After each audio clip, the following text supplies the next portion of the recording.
Well, folks, street fight politics, and we are live. And if it looks like I'm smirking, it's because I am having one of those days that I think broadcasters hate, or webcasters even, and that is that it's just me.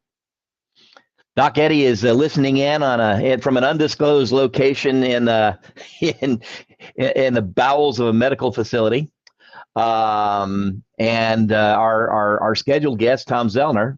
Uh, didn't get the memo, I guess. I don't know. I haven't heard from him. I haven't seen him. So it may be a short show. If I feel like I'm boring you, or if you tell me in the comments that you're boring me or that I'm boring you, let me know. But we still have things to talk about. So there are some news flashes. The topic of the show was going to be, is Trump dodging a debate? And here just 5 minutes ago on ABC News, Trump says he's going to debate. So we have a debate coming on. I assume, I haven't read through the story, but it looks like it's going to be the September 10th debate. Yep, there it is right there.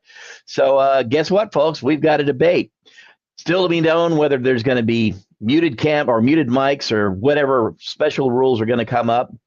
But what's clear is Kamala Harris is living rent-free inside Trump's head. And that's pretty damn funny if you think about it. So here's this professional courtroom prosecuting attorney.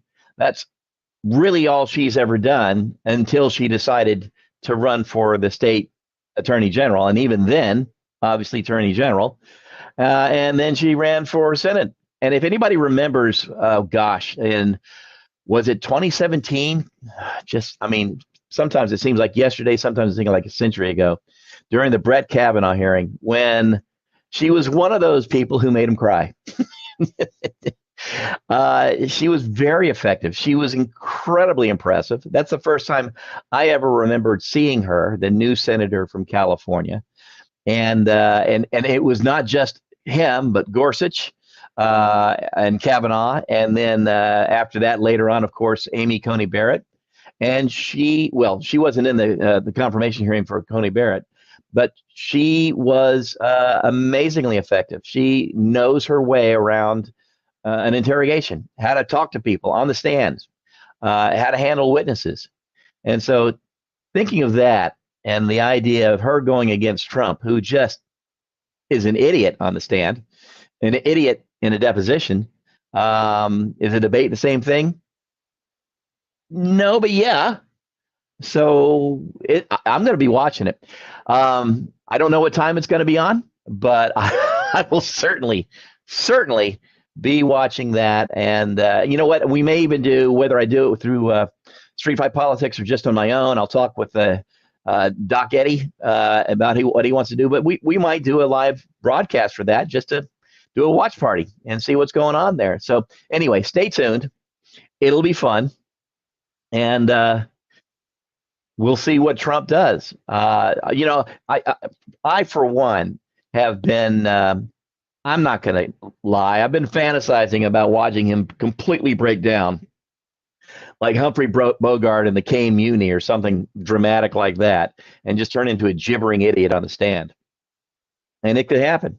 I'm not going to predict that it will, but it certainly is a possibility. So we'll see. The other big news that came in literally just before showtime, and this is just as big, although probably not quite as entertaining, is CNN announces that Dana Bash will be interviewing Harrison Walz, the first interview. That's going to be this Thursday, August 29th at 9 Eastern time, Pacific time. You figure out from your time zone what that's going to be for you. But we will now get to what many people, not me so much, but what many folks have been waiting for, which is somebody to grill them and find out what's going on. Dana Bash is a professional. I'm sure there will be liberals out there who say that she's giving them a hard time. There will be MAGAs out there that say she's throwing them softballs. She's going to do what she does. I'm certainly going to be watching it. And again, we might see about doing a watch party. We'll see. We haven't discussed it. Hadn't had time to. And Doc Eddie is incommunicado, except in the comments. So anyway, I see him adding things as we keep talking through here. That's the big news flashes. If you hadn't heard before, this was from a few hours ago. The special counsel has dropped a superseding indictment on Trump. Now let's talk about what that is. This is for the January 6th case. This is the one that's before Judge Chutkan in Washington, D.C. And if you recall, when the Supreme Court came down and, fudged around and said, well, some presidential stuff is protected and some of it isn't, and it's up to the judge to figure that out. What it looks like at first blush is that the special counsel, Jack Smith, has rewritten his indictment. It's a little bit shorter. I think the original one was 40 some odd pages. The new one is 30 some odd pages. And it looks like what he's done is he's taken out all the elements, or the big elements, that the Supreme Court said were protected. But he's still got 30 some odd pages. There's nothing new, I don't think, in there. Maybe there will be. Again, it's too early to tell. The analysts, the lawyers are still figuring it out.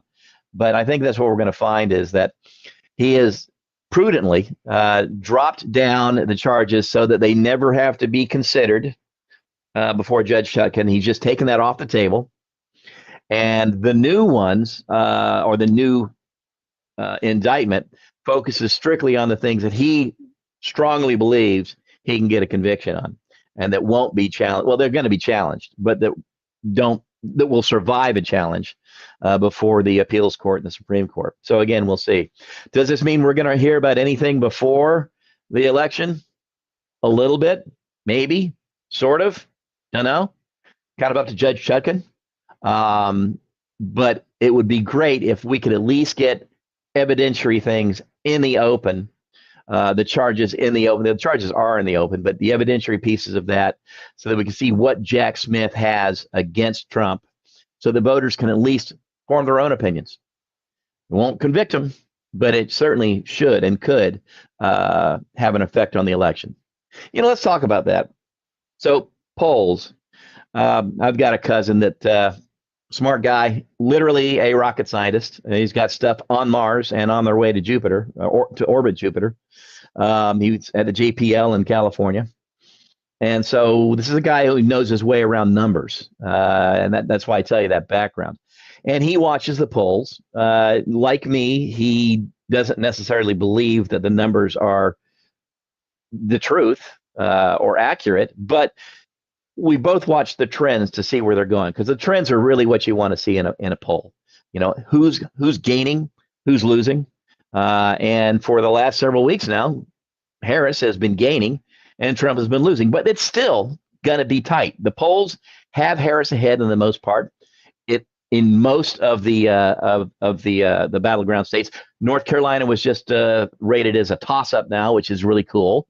And we still got time to go. And we're still looking at polls that, for the most part, are at least a week old. In most cases, 2 weeks old. So we still haven't seen the benefit of the convention.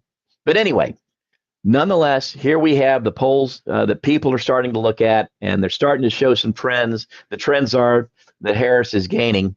But my cousin, the JPL rocket scientist, said, hey, I'm still surprised that she's really only, a few points ahead of Trump. And here's the reality. Wherever the polls go, it's still going to be an incredibly tight race. Trump said a lot of stupid stuff. But one of the things he said that he was absolutely right on, and I think we all knew it at the time, and he's been proven right ever since, is that he could literally shoot somebody on Fifth Avenue and his supporters would still support him. And they do. And that's where it's going to be. We've still got 40 some odd percent of the population out there who thinks that he walks on water. And even if he loses, even if he goes to jail, they will still be convinced to the end of their dying days that Trump is innocent and the election was stolen and whatever. And they're not going to change. And it's not going to change certainly in the next 2 months. So that's where we are. Yeah, look for the polls, watch them. Me personally, the only polls I look at are the aggregated ones on 538. Do I take them as gospel? No, but when I see all the polls moving in the same direction, then I start paying attention. And that's what we've been saying. Who's going to win? Well, I really hope it's going to be Harrison Waltz. Anybody who's been reading my page, Harry Ramsbottom on Facebook, knows that. That's the whole reason why Harry exists, is so that he can have his opinion and still have a career on the outside. But I started that page back in, good Lord, 2019, as I saw this happening again, because I felt guilty I had not spoken out about Trump as much as I should have, or felt I should have, back in 2016. And so it is unabashedly a political and anti-MAGA, anti-Trump page.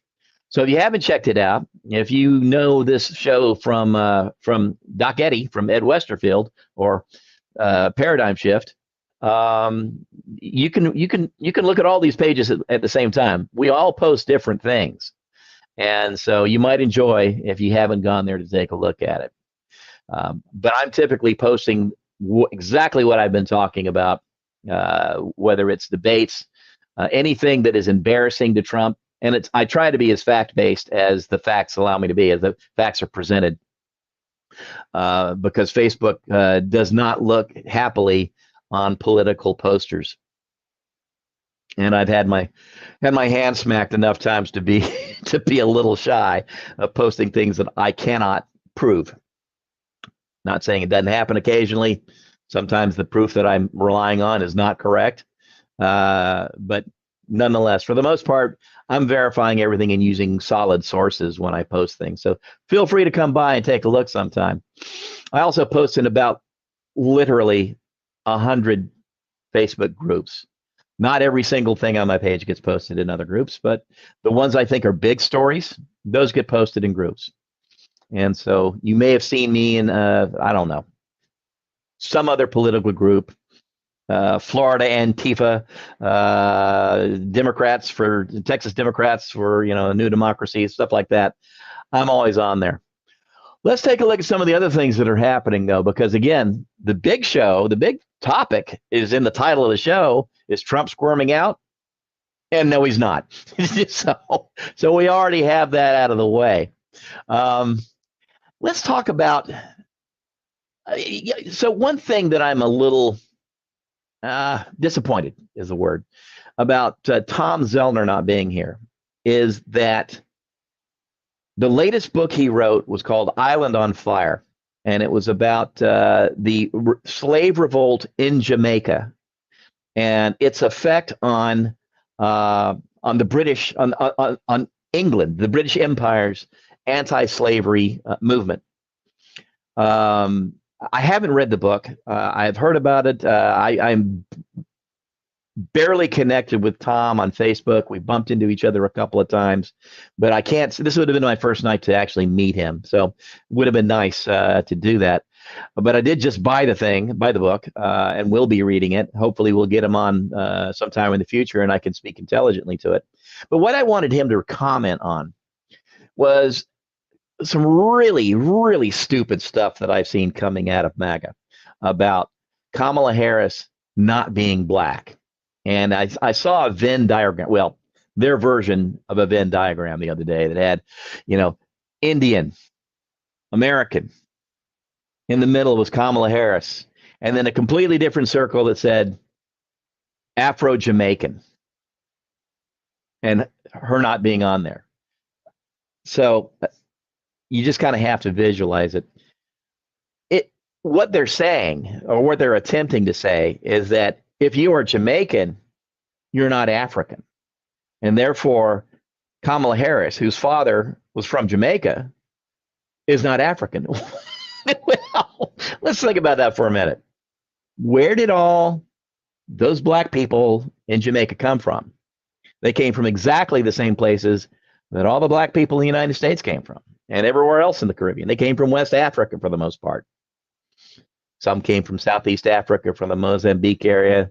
That's the thing with the Portuguese. But for the most part, if you do the genetics on Afro-Americans, Afro-Caribbeans, you're going to find a lot of similarities between them and people from Ghana, from Nigeria, from West Africa, because that's where a lot of the slave ports were, the slave trading, the slave collecting activity was, and then they were brought here.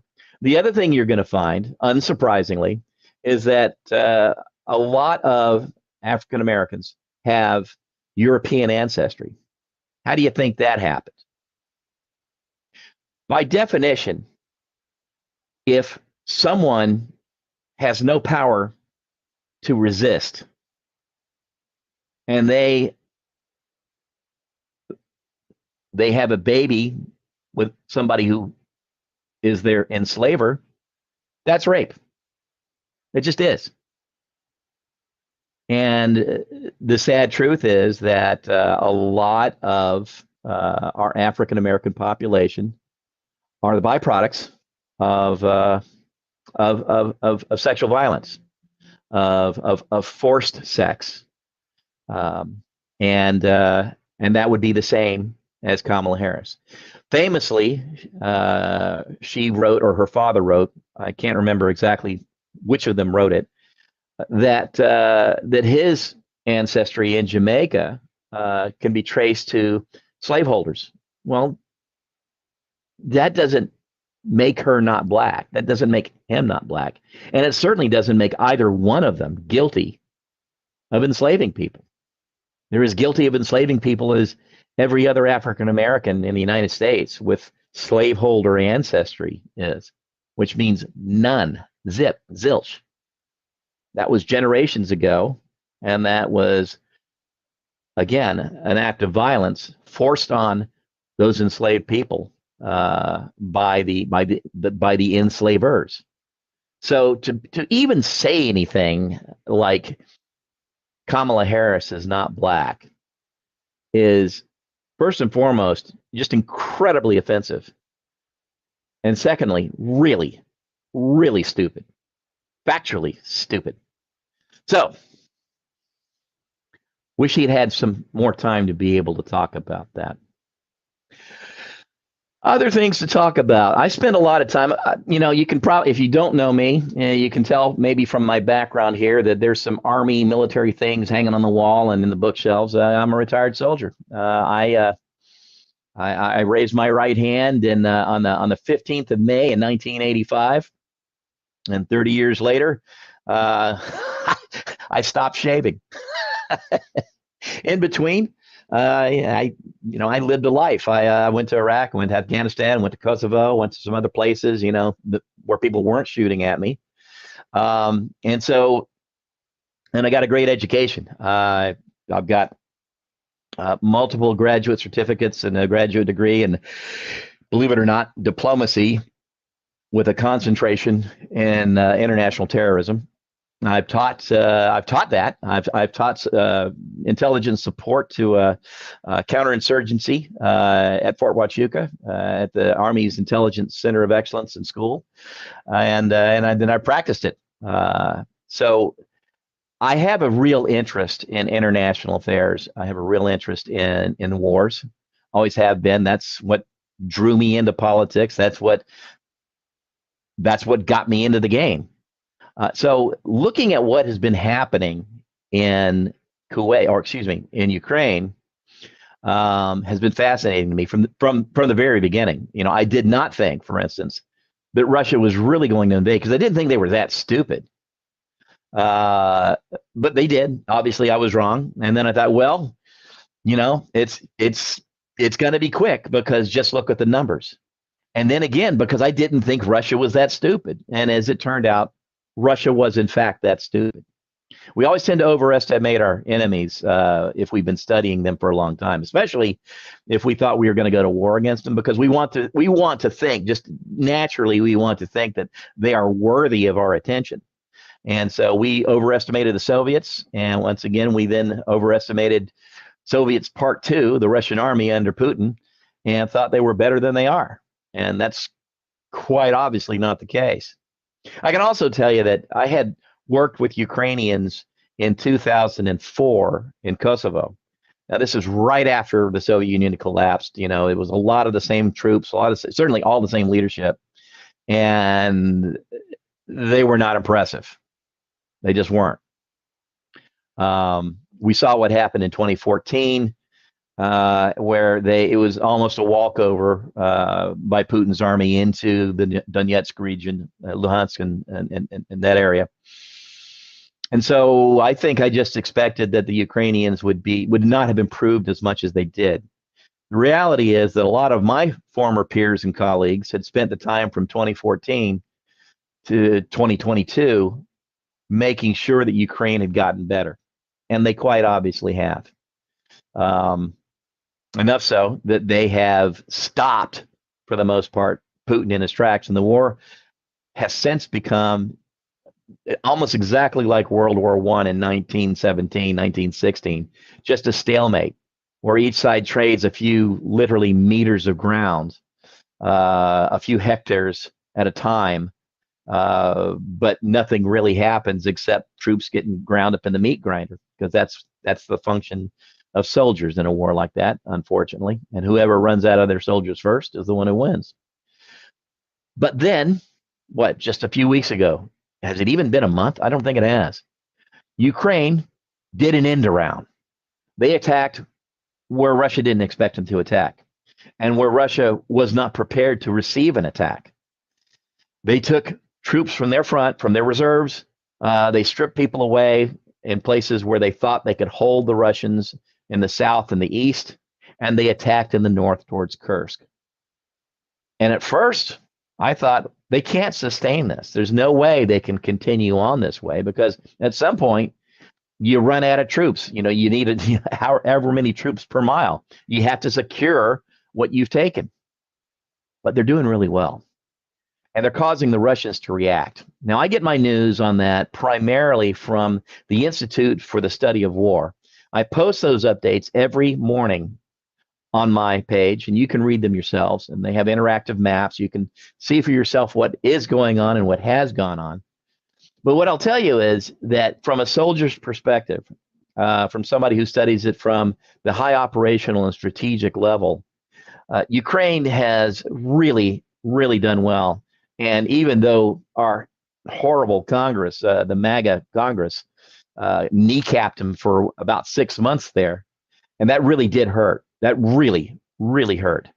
Nonetheless, they have survived, and they are able to pull this off. And we'll see where it goes. I don't know. At some point, they are going to run out of steam. That's just the reality, just looking at the numbers. But they're really causing the Russians to react. And now Putin is having to explain to the people who back him why, for the first time since 1945, a foreign army is operating and taking ground inside Russia itself. So great victory there, if only a moral victory. And I wish them the best. I really and truly do. I hope they're able to. Who knows? You know, when the politics turn against a dictator like Putin, it typically happens quickly.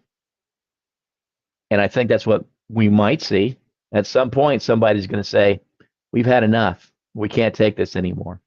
And then he gets strung up from a light pole. I'd like to see that.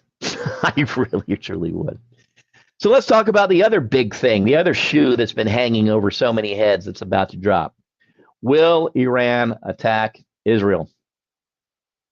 I've talked about it on the show.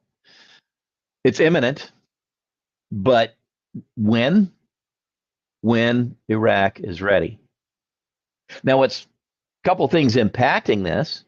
One is that we have a whole lot of air and anti-air assets in the region, on aircraft carriers, on airstrips, outside of Israel, outside of Syria, but we have them in place. And oh, by the way, and we also have allies who have already helped in that last Iranian attack, in the name of Saudi Arabia, the Arab Emirates, Places that had, and Jordan, of course, Jordan did a fantastic amount of support during that last attack. And all of them have an interest in seeing Iran fail. They're not fans. So Iran, of course, would really like to strike back. It's been incredibly embarrassing to have one of their allies from Hezbollah assassinated essentially inside their protected bubble of Tehran and not be able to do anything about it.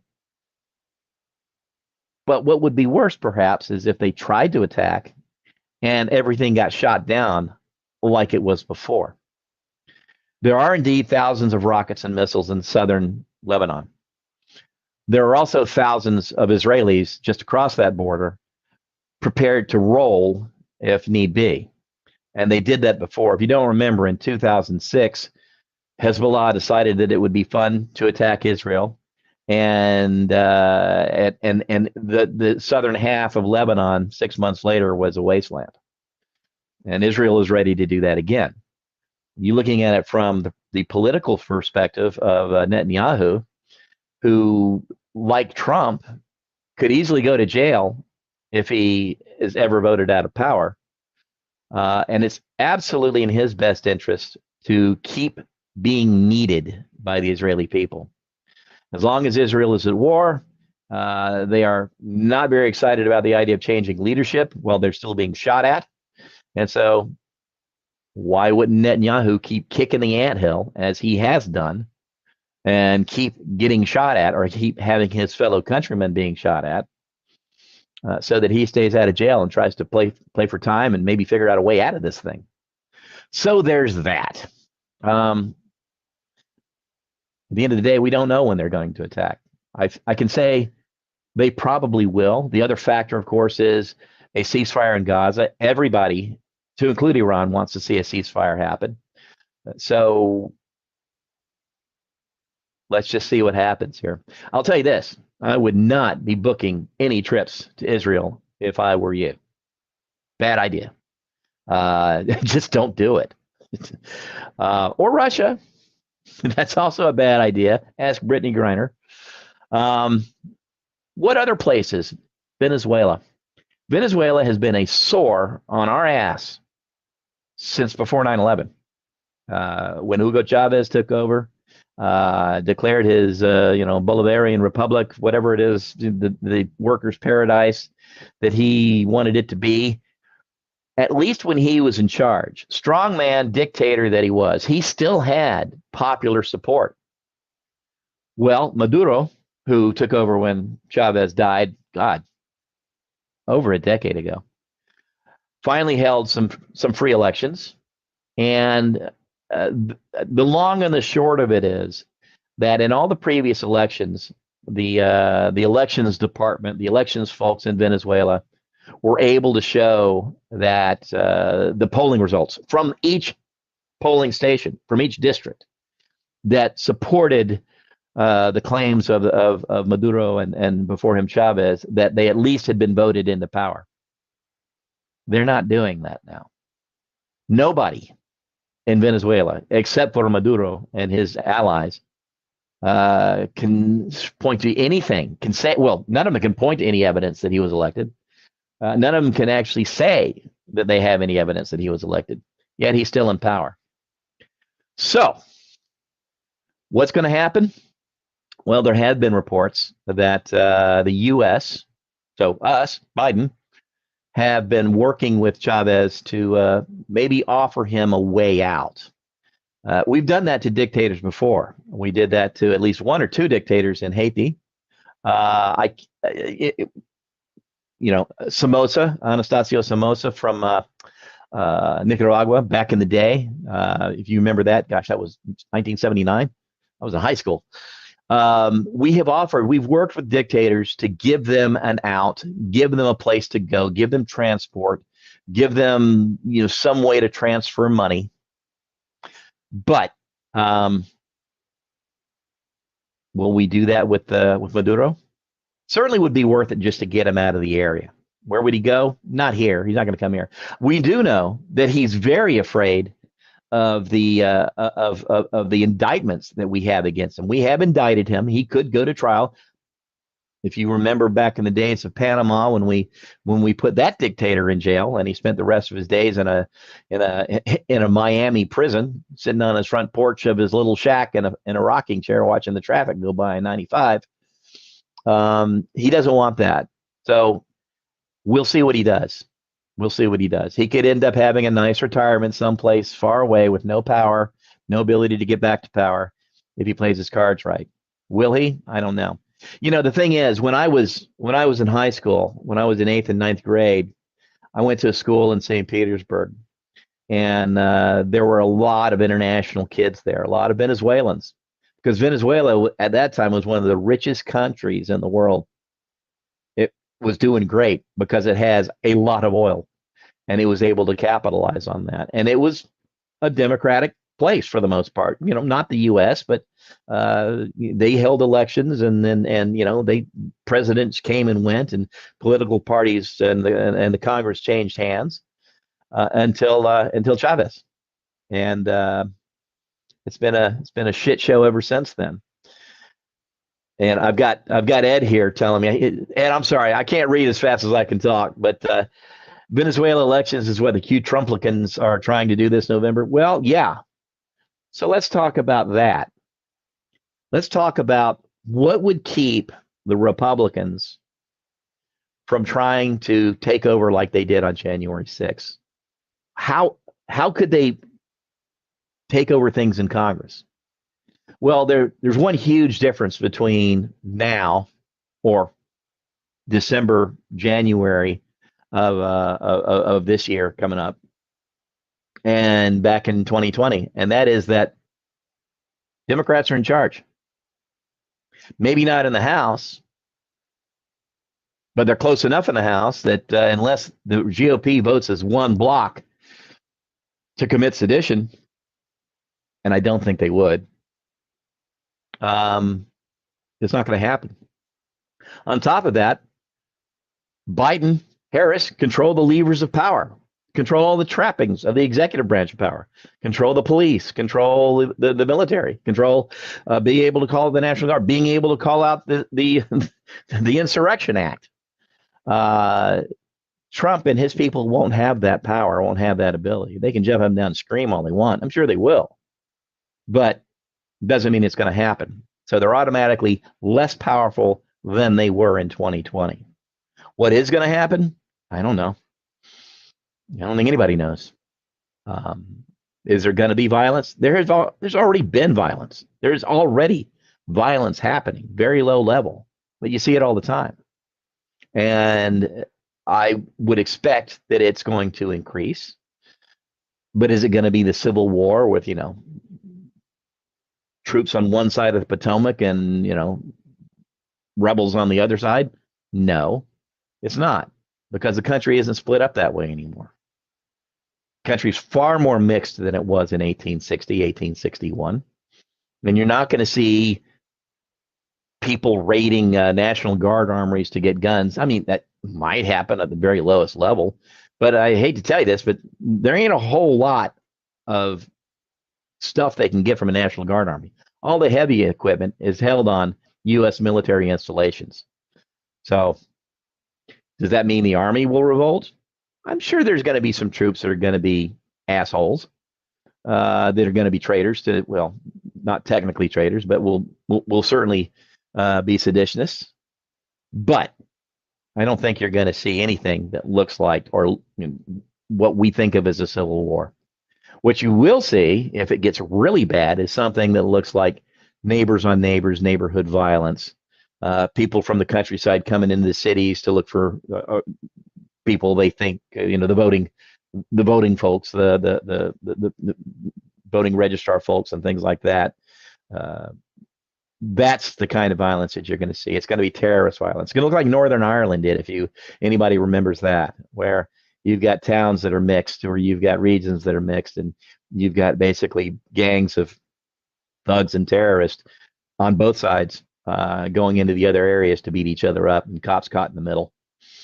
So that's happy, huh? All right. Well, we've gone on for 34 minutes, and it's just been me yakking, and that's That's more than I expected I was going to be able to do. So let's see what's going on in the private chat. Somebody sent me something here. Well, says my pick and audio is breaking up. I can't help that. That's just the way that it's going to be. That's life in the 21st century. Well, folks, listen, it's 7:35. I think I've given it a good go. If anybody's got any questions or anything, go ahead and hit me up on my page, Harry Ramsbottom. I'll be happy to answer anything that I talked about here, or at least try to. Next week, hopefully Doc Eddie will be out of his undisclosed medical location to be able to participate. Maybe we'll have another guest. Maybe Tom will be able to join us then. If not, we do have other people that we want to invite. So this week it just didn't come together. Happens. One thing I will tell you is on Election Day, November 5th, that's also a Tuesday, so ostensibly we'll be having a show. I won't be here. I will be having my second knee replacement. So I'll be at the VA Med Center in lovely downtown Washington, D.C., probably on happy gas. One of Ed's colleagues be pumping me full of whatever. Ed said that I can join in later. That might be amusing. We'll see. I don't know. But for the most part, it's going to be up to Doc Eddie and whoever he brings on as a special guest, and we'll be working on that in the meantime. Having said all that, guys, thanks a lot. I'm going to go enjoy the rest of my evening. Probably have something to drink, just a downspin here, and we'll be seeing y'all. Maybe we'll do something on Thursday with that interview. Maybe we'll do something with the debate. We got to talk about that, because an hour ago, those things weren't happening. All right. Adios. Talk to you guys later. In the meantime, get out. Tell people to vote. Register them. Out here.